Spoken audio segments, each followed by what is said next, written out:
we improve that space to make it, comfortable for people to This is be the in and Oakley spend time Spa there, area. and what happens there. So, well, the first way to make that comfortable is, well, you need to deal with the adjacent highway.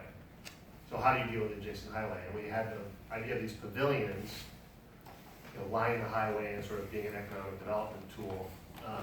Well, how does that change in character when you come to the more residential sort of character parts of Washington Street? So that sort of was one side of the conversation. Then we were also hearing, well, how do we deliver more affordable housing? And how do we deliver more housing in general, but how do we deliver affordable housing? And one of the ways to do that is to use missing middle housing types. There are smaller sort of buildings, tend to maybe not have an elevator, can be delivered for lower construction cost, and could be knitted into the existing neighborhood in ways, everything from an accessory dwelling unit to a small apartment building. And we have this in New England a lot, where triple decker is a type of building like that. So that was another question. Well, maybe a way to deliver more affordable housing is to figure out a way to insert some missing middle building types into this part of the neighborhood.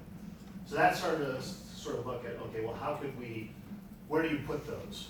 And if you look historically on when we did our analysis maps, we realized that, human beings love to walk 5 minutes, but after 5 minutes they get bored and we'd rather drive or not go. So the idea that if you look at a 5-minute walk from here, you kind of could go 5 minutes, slightly, maybe 7 minutes into West Newton, or the other direction, you could go right into Newtonville.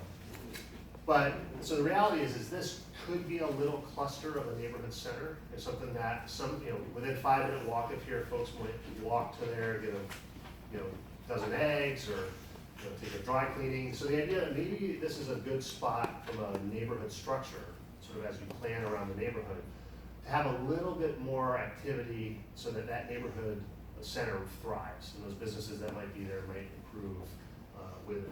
So the idea being that we could insert some of these missing middle housing buildings into this area that could, as looking at the way folks travel around the neighborhoods, could be developed into a small neighborhood center. So that was the idea of sort of also